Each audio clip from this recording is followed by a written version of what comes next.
It's not only humans that are feeling the heat, our pets are also not spared from the sweltering temperatures. How can we keep them safe, especially during dry season? Joining us is Dr. Stephanie Bautista, the head veterinarian of Vet Home Service. It's a beautiful day, Doc Steph. Welcome back to the show.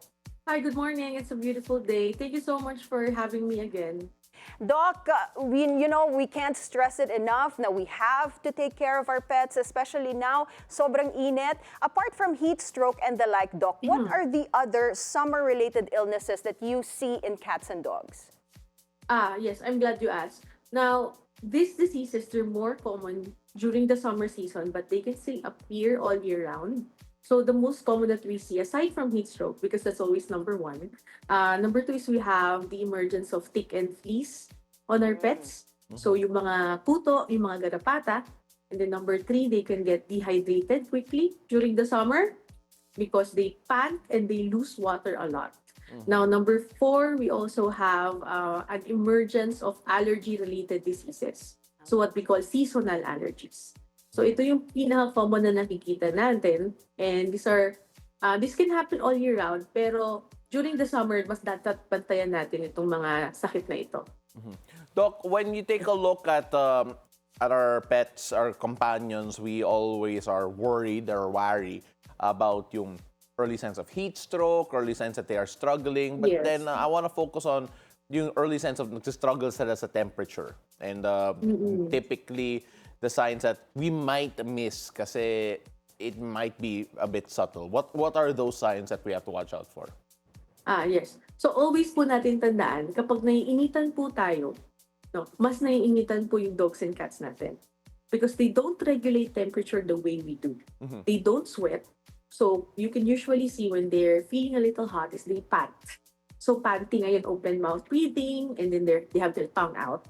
So when they're panting, just a regular amount, like that's usually normal. But when they're panting more than that, like very fast breathing, that's abnormal already. It means that they're struggling to keep the heat out of their bodies. So makapal yung balahibo nila, mataas yung temperature nila, mas naiinitan sila sa regular temperature na okay sa atin. So titingnan natin kapag when they're feeling a little weak, no, hindi sila masyadong nagre-respond sa mga calls natin. Pag napansin natin na medyo mainit po yung pause. And also kapag the worst cases is pag nag-collapse na sila. So pag ganun po, it's already an emergency. Yeah, hindi na yan early sign. Oo. Hindi na siya early sign. Yes, early sign yung very fast breathing. Yan yung una natin nakikita. Pag nag-collapse na, ibig sabihin, pinalampas mo na lahat the symptoms that you saw. My Yes. goodness. Check. Yeah. So, if you notice these early symptoms that you mentioned, Doc, anong pwedeng namin gawin? And what are the best ways to keep our pets cool ngayong tag-init? Yes. So when you notice these early signs, the first thing that you will do is give them hydration. So bigyan nyo sila ng tubig. Kasi like I said, when they pant a lot, they can lose water very quickly. Okay si panting for some time, pero when they pant too much, tapos kulang na yung airflow nila, pag wala masyadong pumapasok na hangin sa loob ng kwarto, yung panting can be ineffective already. So bigyan nyo sila ng tubig. Keep them in a shaded area kung nasa labas kayo. Kung nasa loob kayo, turn on your fans. Better turn on your air condition if you have. And then, pag itong mga measures na to, hindi na po nag-work, give them cooled water already. Tapos, lagay po kayo ng water on a towel and place it on their bodies. Yan. So, they can cool down very quickly. Pero wag po kayo maglagay ng mga ice, like yung refrigerant gels, huwag niyo po ilagay sa katawan nila. Just water na may just towel na may water na apot. You mentioned no ice, pero can you, in terms of yung mga water bowls sila or yung mga water bottles, okay naman na may ice doon siguro? Or is that also something that we have to watch out for? There is something maybe too cold a temperature sa tubig ng mga aso at mga pusa? Yes, that's a very good question. Because we, as humans, okay sa atin yung very iced water. Pero we have to understand na iba din po yung pag-regulate talaga nila ng temperature. So, okay si ice cold water kapag galing po sila sa mainit na lugar. Kunyari, galing kayo sa labas. Kailangan nila mag-cool down very quickly. So, water with ice is okay. Pero kung nasa loob lang naman sila ng bahay, just cold water. So, hindi nyo na po kailangan ng lagyan ng ice. Just yung medyo malamig lang po. Para hindi din po magulat yung katawan nila sa sudden change in temperature. Doc, you mentioned earlier that ticks and fleas are more active during the dry, hot season. What risks do they pose to pets? And ano bang mga first aid remedy na pwede natin gawin if we notice na parang dumadami yung ticks and fleas ng pets natin? Yes. So, ticks and fleas, they like the warm and humid weather. So, mas nagbe-breed sila. Pag mainit yung panahon, mas dumadami sila and they can infect our dogs more. So, tick and fleas, hindi lang po sila pesky. They also carry diseases that can be very life-threatening.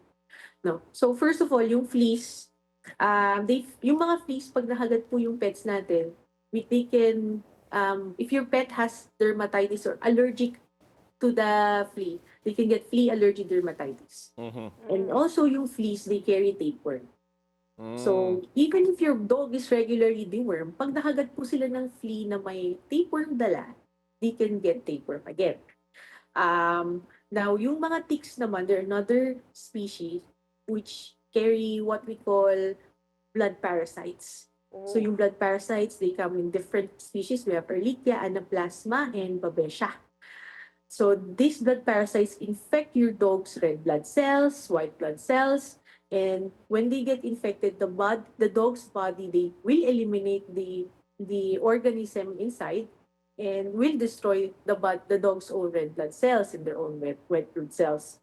So when this happens, naging anemic po yung pet natin, bumababa po yung platelet nila, and then it can be very life-threatening pag masyado pong marami na po yung na-infect na cells ng organism na yon. So these organisms, they come from the bite of infected ticks. So when your dog gets bitten by this tick, napupunta sa katawan nila yon, and then, yun nga, nagiging life-threatening siya. We can prevent this. So I always say sa clients ko, prevention is better than cure. Before your pet gets bitten, dapat meron na po tayong mga measures para hindi talaga siya makagat.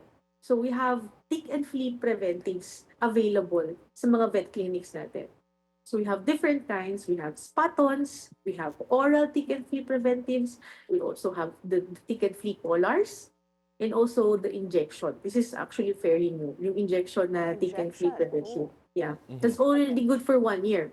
So wala na po kayong iisipin. Just go to your nearest vet clinic and you tell them, Doc, what can I do to, kasi depende din po yan sa pet nyo, if they are high risk or low risk or, medium risk to get tick and fleas. Yeah. One of the ways that some people try to manage it is and actually identify kung may ticks and fleas is that minsan pinapasummer cut nila yung mga aso nila, especially yung mga Shih Tzu kasi ang daming Shih Tzu dito sa Pilipinas.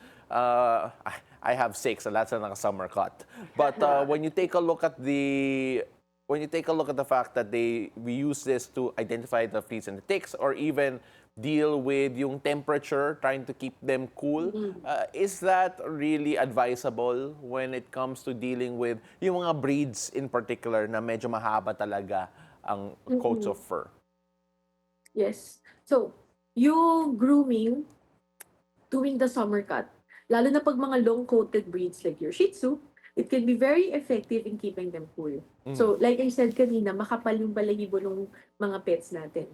Okay? So, pag makapal po yung balahibo nila, they're unable to regulate temperature more. So, keeping them in a summer cut will help them feel cool.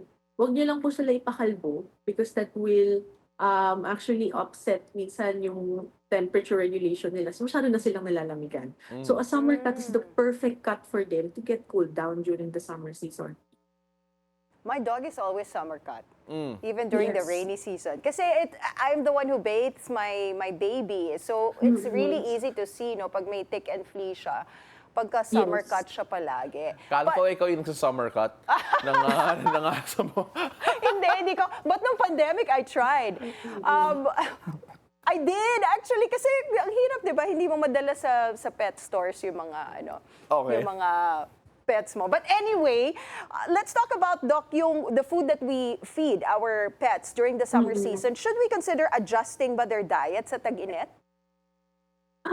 It's not more about adjusting the diet, but it's adding to the diet. Okay. So I always suggest adding wet food to their diet. Food. Because like I said, when it's hot, they pant more and they get dehydrated more. So the way to offset dehydration is giving them wet food at least once a day, because wet food contains a lot of moisture. It's 80% water. So even when they're eating food, they're also getting hydrated at the same time. Okay. So you can also add water or broth to your wet food so that they get more water. And also adjusting your feeding times. You can feed them during the cooler times of the day, like early morning or early evening. Because some pets, they don't eat when they feel hot, when they don't feel comfortable.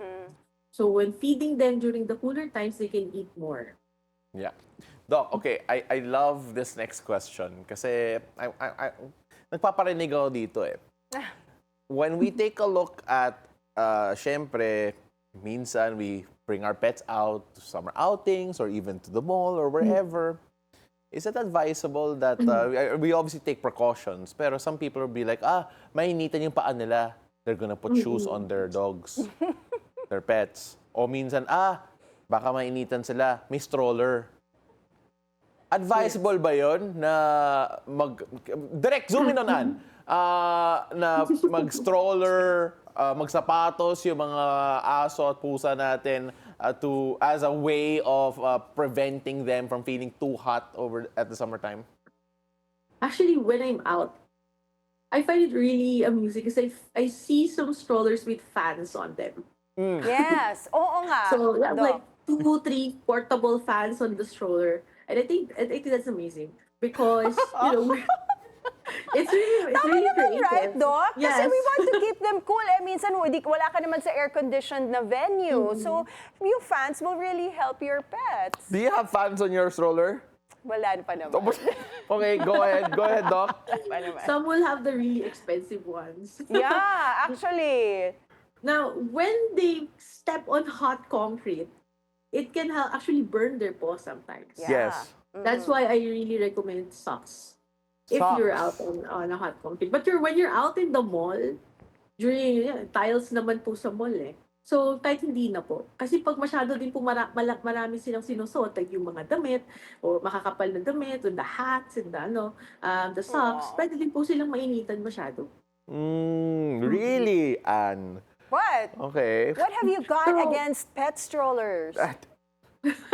Who's walking who? Yan yung tanong ko palagi. But, Doc, sorry, before we get out off track here, I want to ask about the shoes as well kasi you mentioned nga you prefer the socks, but then we actually see some pets in particular who walk around with the shoes, pero parang nahihirapan sila eh. Nagkaka-balance issues bigla. May shoe size ba yung mga aso? Is there something we Yes, have they to do. consider? We have to consider the shoe size? Meron actually. Oo, like, Yeah. what's the best way? I recommend the shoes when they're on hot concrete. But when you're walking on normal, regular, cool down floors, you don't really need them. Because you're right, sometimes they're not used to it. They live their whole lives without it, and then suddenly they have this thing on their paws, and it can get very comfortable very fast. So it really depends on the situation. Doc, before we let you go, can I habol one question? Kasi we mentioned kanina na hindi advisable to give them cold water. But I see reels on TikTok and Facebook where some pet owners, they make yung mga popsicles, dog popsicles for their pets. Is that Yes. is that recommended or is it healthy? Advisable ba siya? The icicle, they eat the icicle. Popsicles, no? they're Yung just parang eating- popsicles. Yeah. When it's too cold and they lick the icicles, they can get burned as well. Okay. So I just suggest just giving them regular water. Regular water works fine. Cool down water works fine. So yeah, we don't need a lot of gimmicks. We just need to give them what's best kung ano yung available at all times, like fresh water. Yun lang po yung pinaka-basic na pwede natin mabigay. All right. So we don't Right. need all those gimmicks like, strollers minsan. I don't know. Or strollers na walang fan. Ay, nako. Thank you so much, Doc Stephanie Bautista, for joining us again today, Head Veterinarian of Vet Home Service. Thank you, Doc. Thank you so much, Doc. Thank you so much for having me.